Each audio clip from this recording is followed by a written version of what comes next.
I guess it was triggered maybe by articles that I read in the paper about ethnic fighting.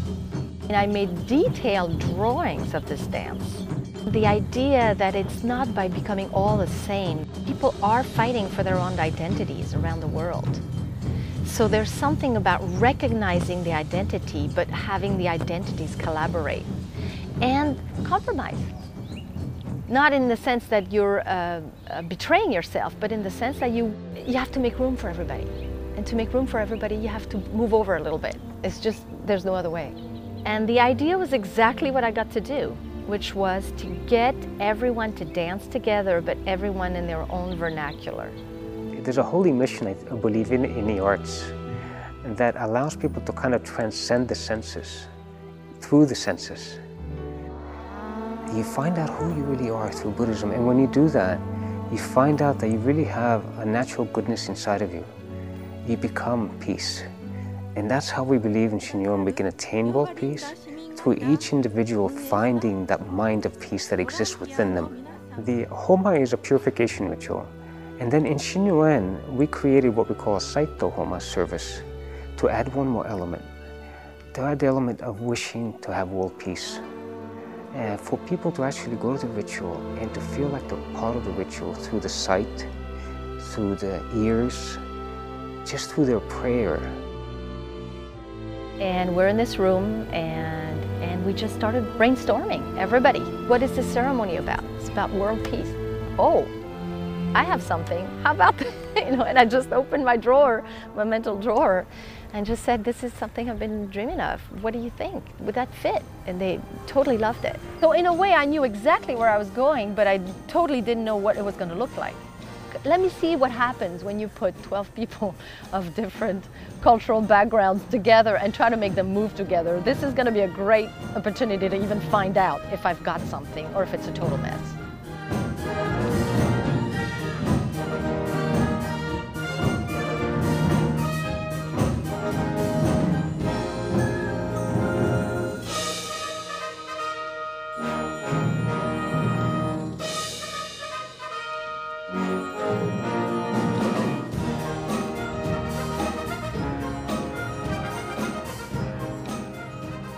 My name is Ryoko. I'm represent from Shinyon. And the most important part of the whole project is the harmony.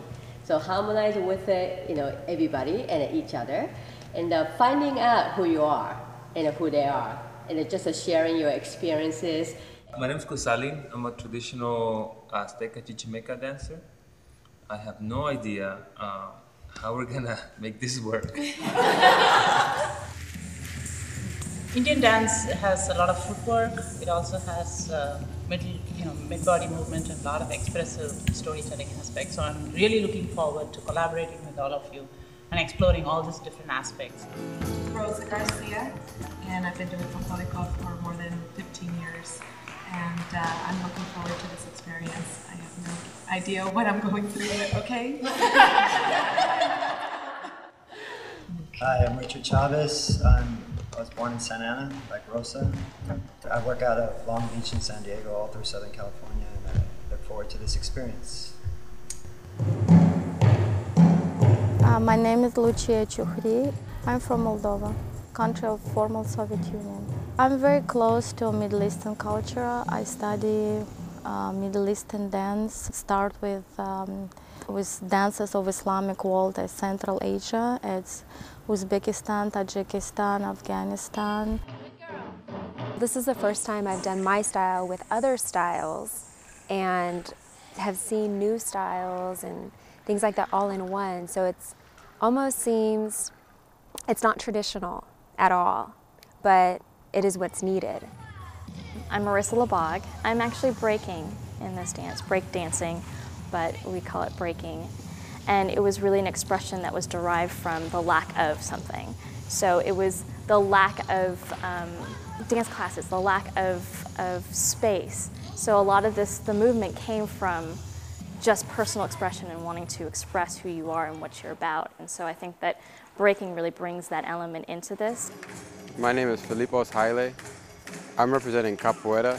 It's an Afro-Brazilian dance and martial art. It originates in Africa and it came over to Brazil when the slaves were brought over. I've come to appreciate everybody coming together and learning from each other. And I think people can really learn a lot through each other's culture. If you don't have a culture, you're going to be lost. When I was about 11 years old, I began with Afro-Caribbean. And from African Caribbean, it kind of just grew into West African dance. I tapped into it and eventually performed with a professional company and just kept growing from that point on. My dance, not so much of a dance to me, it's actually a martial art. So what I'm performing in the show is Chinese martial arts called the Wushu. It was kind of a hesitant step for me because never dancing before, it was certainly something that I wanted to expose myself to, but didn't really want to cross the line from being a martial artist to become qualified or classified as a dancer.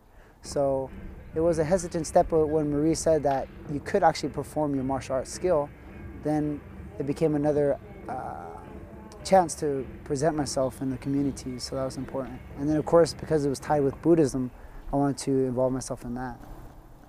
Sometimes you confront with difficulties, but you just go ahead to share that also.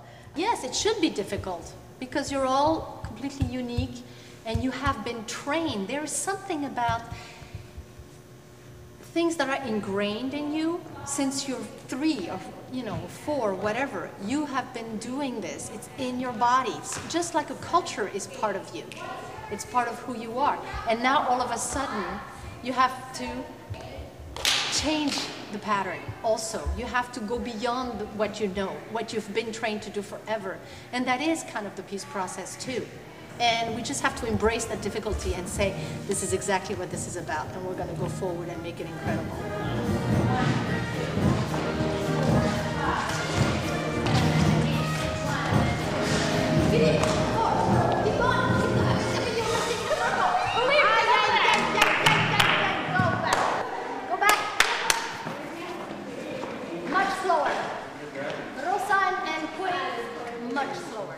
You have a concept, but until you really have the dancers there, and you can start with a concept, and then you have to let the dancers work with it for a while and see what comes out of it.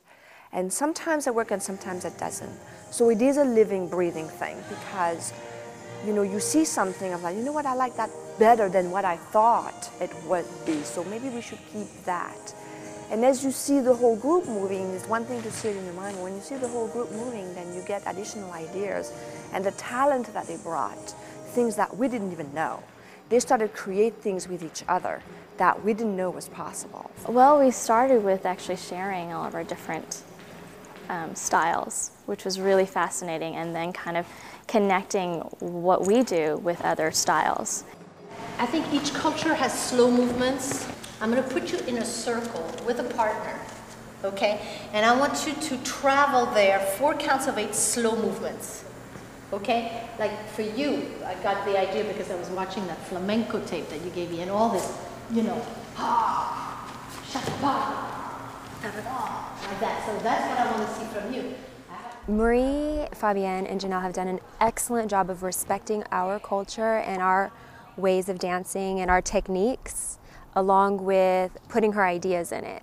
So instead of doing other dances where it's like, okay, your arm has to be here and you have to do this move and then this move and then on this count, it's been more, okay, I want you to do something to the left or to the right or up or down.